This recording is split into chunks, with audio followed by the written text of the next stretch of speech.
نحمدہ ونصلی ونسلم علی رسولہ الکریم۔ السلام علیکم ورحمۃ اللہ وبرکاتہ۔ معزز سامعین و ناظرین، سلسلہ دروس تفسیر مصطلح الحدیث کے 33ویں سبق میں ہم حاضر ہیں۔ آج کے سبق کا عنوان ہے وضع حدیث میں کرامیہ کا مذہب۔ کرامیہ ایک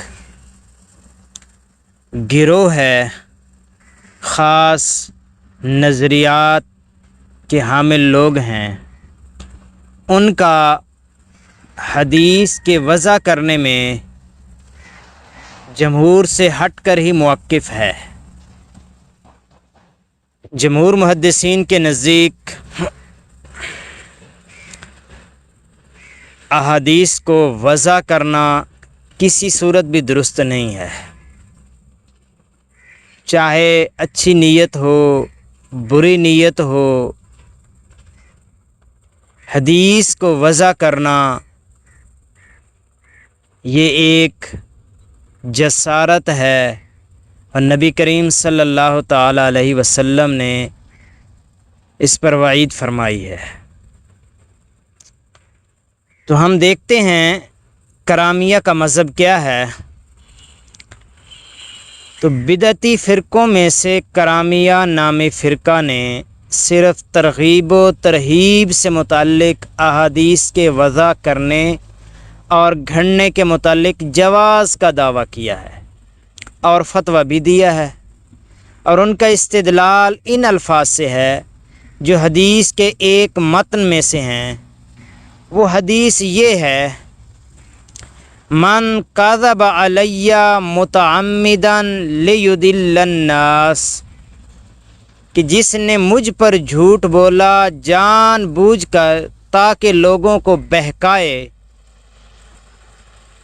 تو اس حدیث کو لے کر کہتے ہیں بھائی اگر بہکانے کے لیے ہے، گمراہ کرنے کے لیے حدیث وضع کی ہے تو وہ تو جرم ہے، لیکن اگر لوگوں کی اصلاح کے لیے، ترغیب یا ترہیب کے لیے حدیث وضع کی جائے تو اس میں کوئی حرج نہیں۔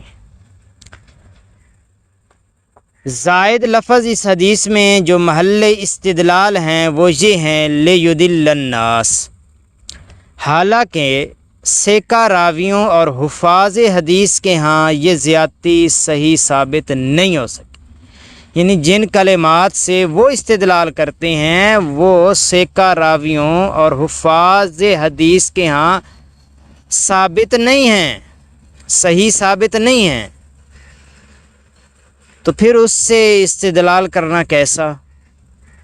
بعض کرامیہ یہ بھی کہتے ہیں حدیث میں ہے جس نے مجھ پر جھوٹ بولا تو ہم آپ صلی اللہ علیہ وسلم پر جھوٹ نہیں بولتے، یعنی وہ کہتے ہیں کہ نبی کریم صلی اللہ تعالی علیہ وسلم نے فرمایا جس نے مجھ پر جھوٹ بولا۔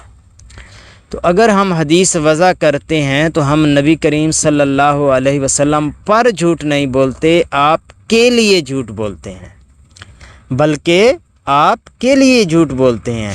نحن نکذب لہ لا علیہ، حالانکہ یہ ایک ردی قسم کا بے وقوفانہ استدلال ہے، کیونکہ نبی کریم صلی اللہ تعالی علیہ وسلم کا دین ان جھوٹوں کا محتاج نہیں کہ وہ اسے رواج دیں اور عام کریں، اور یہ دعویٰ مسلمانوں کے اجماع کے بھی خلاف ہے۔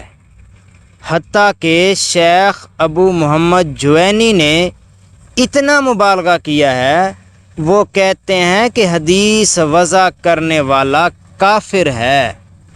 تو یہ ہے کرامیہ کا مذہب، جو حدیث وضع کرنے کے قائل ہیں۔ وہ کہتے ہیں کہ اگر ترغیب و ترہیب کے لیے حدیث کو وضع کیا جائے تو اس میں کوئی مذائقہ نہیں، اور یہ کہ وعید تو اس شخص کے لیے ہے جو نبی کریم صلی اللہ علیہ وسلم پر جھوٹ بولے، اور اگر جو نبی کریم صلی اللہ علیہ وسلم کے لیے جھوٹ بولے، یعنی آپ کے دین کے لیے، آپ کے دین کی تبلیغ اشاعت کے لیے، تو اس میں حرج نہیں، یہ ان کا بے وقوفانہ استدلال ہے۔ تو آج کی ویڈیو میں بس اتنا ہی، زندگی رہی تو انشاءاللہ ایک بار پھر حاضر ہوں گے اور اگلے سبق کو پیش کریں گے۔